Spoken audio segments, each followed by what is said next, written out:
पिछले अक्टूबर से जनवरी तक तो कोरोना काबू में आता दिखाई दे रहा था, लेकिन फरवरी से कोरोना के मामले अचानक से बढ़ने लगे हैं और आम जनता के साथ साथ इसने खास लोगों को भी अपना शिकार बनाना शुरू कर दिया है।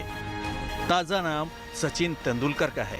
क्रिकेट के भगवान के नाम से मशहूर पूर्व भारतीय cricketer Sachin Tendulkar corona positive पाए गए हैं। सचिन ने खुद ट्वीट कर इसकी जानकारी दी। हालांकि सचिन के परिवार के अन्य सदस्यों की कोरोना रिपोर्ट नेगेटिव आई है। कोरोना संक्रमित होने के बाद 47 साल के सचिन तेंदुलकर ने कहा कि हल्के लक्षण के बाद मैं कोरोना पॉजिटिव पाया गया। मैंने खुद को होम क्वारंटीन कर लिया है। इसके अलावा मैं इस महामारी से संबंधित सभी जरूरी प्रोटोकॉल को फॉलो कर रहा हूं। मैं सभी हेल्थ केयर प्रोफेशनल्स को धन्यवाद देता हूं। इसके बाद बड़ा नाम है आमिर खान का। अपने अभिनय से जादू बिखेरने वाले मिस्टर परफेक्शनिस्ट कोरोना पॉजिटिव पाए गए हैं। 24 मार्च को कोरोना पॉजिटिव पाए जाने के बाद आमिर खान होम क्वारंटीन हो गए हैं। आमिर खान के कोरोना पॉजिटिव होने की खबर आई ही थी कि बॉलीवुड एक्टर माधवन के भी कोरोना पॉजिटिव होने की खबर आई। उन्होंने एक फनी मीम शेयर करते हुए लिखा कि आखिरकार वायरस ने रेंचो यानी आमिर खान को पकड़ ही लिया। उन्होंने ये भी कहा कि आमिर जल्द ही ठीक हो जाएंगे, ऑल इज वेल। उन्होंने ये भी कहा कि सिर्फ यही जगह है कि हम नहीं चाहते कि यहाँ राजू आए। सर, आपको हमारा नाम और रोल नंबर पता है? नहीं पता है।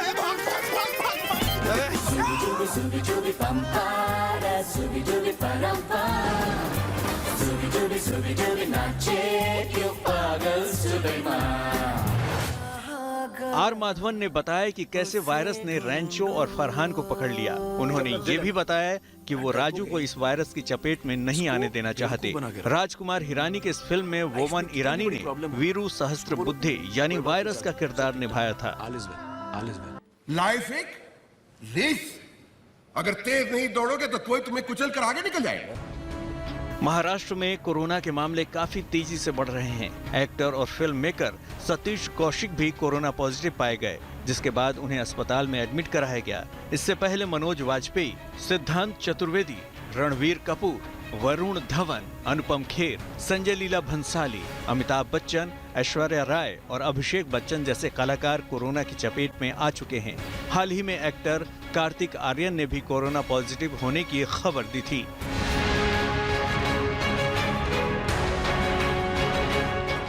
देश के साथ साथ महाराष्ट्र में कोरोना बेकाबू होता जा रहा है। देश में तो हालात और भी बुरे हैं। देश के कई राज्यों में कोरोना के मामले लगातार बढ़ते जा रहे हैं। चाहे बात दिल्ली की हो या तमिलनाडु की, केरल की हो या उत्तर प्रदेश की, सभी जगहों पर कोरोना के आंकड़े बढ़ते जा रहे हैं और तेजी से पिछले सारे रिकॉर्ड तोड़ते जा रहे हैं। अगर देश की बात करें तो हिंदुस्तान में पिछले 24 घंटे में 62,258 नए मामले कोरोना के आए हैं और 291 लोगों की कोरोना से मौत हुई, जबकि 30,386 लोग कोरोना को हराकर घर लौटे। देश में कोरोना संक्रमितों की संख्या बढ़कर 1,19,08,910 हो गई है, जबकि फिलहाल एक्टिव केस की संख्या 4,52,647 है। अभी तक देश में कोरोना से 1,61,240 लोगों की मौत हो चुकी है। वैसे भारत में अभी तक 5,81,09,773 लोगों को भी टीका लग चुका है, लेकिन फिर भी कोरोना थमने का नाम नहीं ले रहा है। वो लगातार कोहराम मचाता जा रहा है।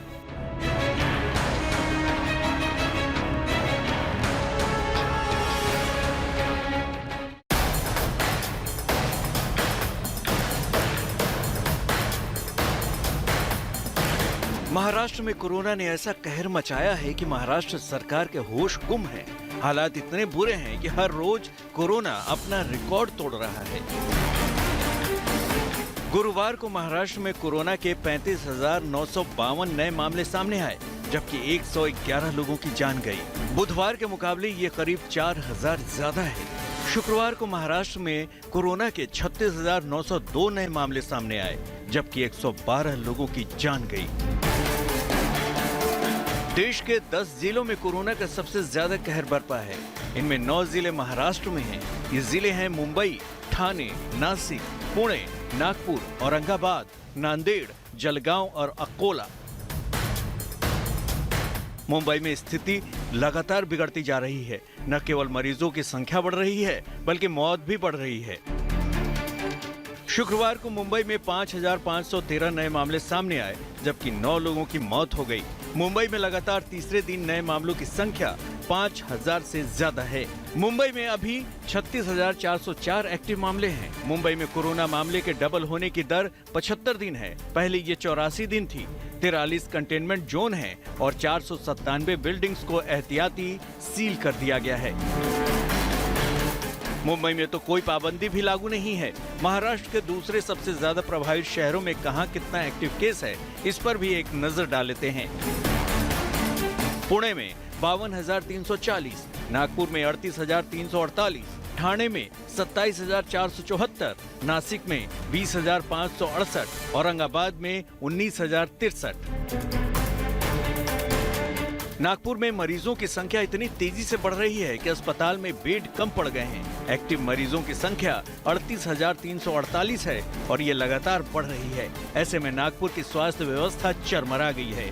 बेड नहीं मिलने से मरीजों के रिश्तेदार परेशान हैं। बेड की कमी पर अधिकारियों का क्या कहना है, आइए ये भी सुन लेते हैं। कुछ सामानों का अभाव भी यहाँ पे मतलब प्रशासन की तरफ से है, वो कुछ लेवल पे सॉल्व किया जा रहा है, लेकिन पूरी तरीके से हर चीज नहीं हो पा रही क्योंकि नंबर ऑफ पेशेंट्स इतने ज्यादा है कि वो प्रशासन के लिए भी डिफिकल्ट है। प्रशासन बहुत लेवल पे मैनेज कर रहा है, लेकिन हर चीज नहीं मैनेज हो पा रही है। अगर नागपुर म्युनिसिपल कॉर्पोरेशन पिछले 1 साल से इन सब चीजों के लिए तैयार रहता और हम सब की तैयारी रहती तो इतना लोड रेसिडेंट डॉक्टर पे शायद इस टाइम पे नहीं आता जितना आ रहा है। सबसे बड़ी समस्या है कि नागपुर के सरकारी अस्पताल में भर्ती मरीजों की कोई खबर रिश्तेदारों को नहीं मिल रही है। अगर किसी की मौत हो जाती है तभी खबर दी जाती है। कुल मिलाकर हालात लगातार बिगड़ते जा रहे हैं। अब ऐसा नहीं लगता कि स्थिति संभालने के लिए सिर्फ सरकार की चेतावनी से काम चलने वाला है।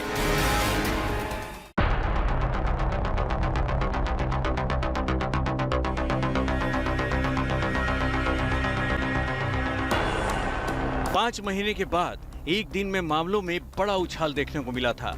अब तो हालात ऐसे हैं कि कोरोना के नए मामले 60,000 को पार कर रहे हैं। देश इस समय दूसरी लहर से गुजर रहा है।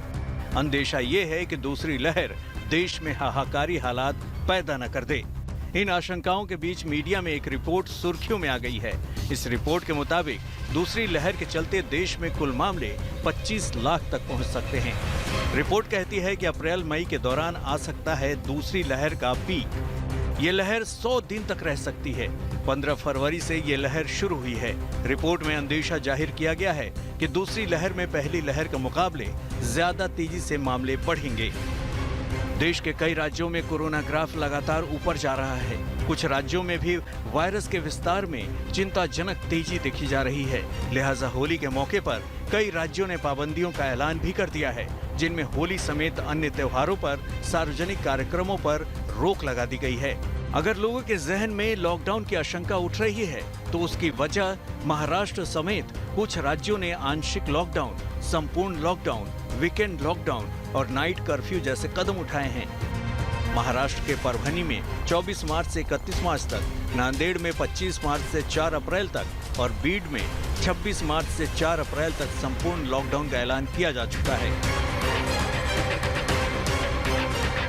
मध्य प्रदेश में भोपाल, इंदौर और जबलपुर के बाद रतलाम, बैतूल, छिंदवाड़ा और खरगोन में रविवार को लॉकडाउन का ऐलान कर दिया गया है।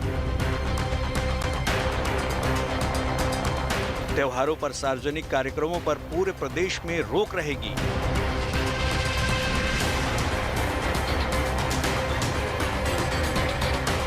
गुजरात में 31 मार्च तक अहमदाबाद, वडोदरा, सूरत और राजकोट में नाइट कर्फ्यू लागू है। नाइट कर्फ्यू का समय रात 10 बजे से सुबह 6 बजे तक होगा।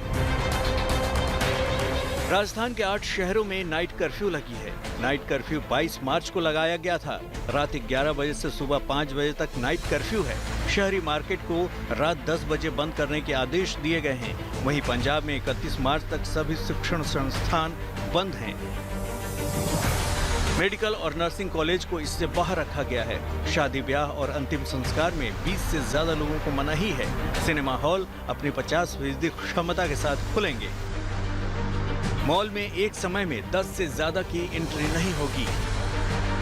झारखंड सरकार ने भी नई गाइडलाइंस जारी कर दी हैं। नई गाइडलाइंस में रामनवमी, होली, सरहुल और अन्य त्योहारों पर किसी भी सार्वजनिक आयोजन पर रोक लगाई गई है। कंटेनमेंट जोन्स के बाहर जिन गतिविधियों की अनुमति थी वो अब भी जारी रहेंगी। वहीं धार्मिक स्थलों पर केंद्र सरकार की तरफ से 4 जून को जारी गाइडलाइंस का अब सख्ती से पालन करने का निर्देश दिया गया है।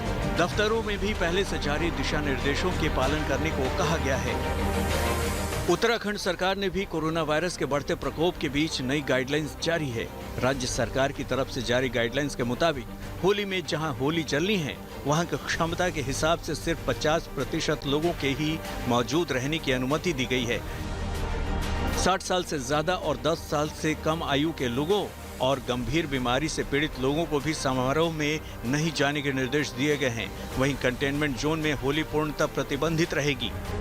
होली और ईद को लेकर गोवा में भी नई गाइडलाइंस जारी कर दी गई हैं। सरकार की तरफ से जारी आदेश में कहा गया है कि आने वाले त्योहारों के दौरान किसी भी सार्वजनिक आयोजन, कार्यक्रम पर रोक रहेगी। लोगों के एक जगह एकत्रित होने पर और भीड़-भाड़ पर भी रोक लगाई गई है। हरियाणा के गुरुग्राम में भी डीएम की तरफ से जारी निर्देश के मुताबिक होली को लेकर सभी सार्वजनिक आयोजनों पर प्रतिबंध लगा दिया गया है। यह आदेश 29 मार्च तक लागू रहेगा। हिमाचल के मुख्यमंत्री ने कोविड-19 के मसले पर हाई लेवल मीटिंग की है। राज्य में स्कूल, कॉलेज, विश्वविद्यालय और तकनीकी संस्थान 4 अप्रैल तक बंद रखने के आदेश दिए गए हैं। साथ ही होली के सार्वजनिक कार्यक्रमों पर भी रोक लगा दी गई है। ये तमाम कदम बताते हैं कि कोरोना की रफ्तार को लेकर सरकार भी चिंता में है और चेन तोड़ने के लिए सख्त कदम उठाए गए हैं। ऐसे हालात में लोग ये सोचने पर मजबूर हैं कि अगर वायरस की रफ्तार नहीं रुकी तो क्या फिर से लॉकडाउन की वापसी हो सकती है। यही नहीं, जर्मनी के विशेषज्ञों ने ये कहकर दुनिया को चौंका दिया है कि कोरोना की तीसरी लहर भी आ सकती है, जिससे सिर्फ जर्मनी में ही नए मामलों की संख्या 1 लाख से ऊपर जा सकती है।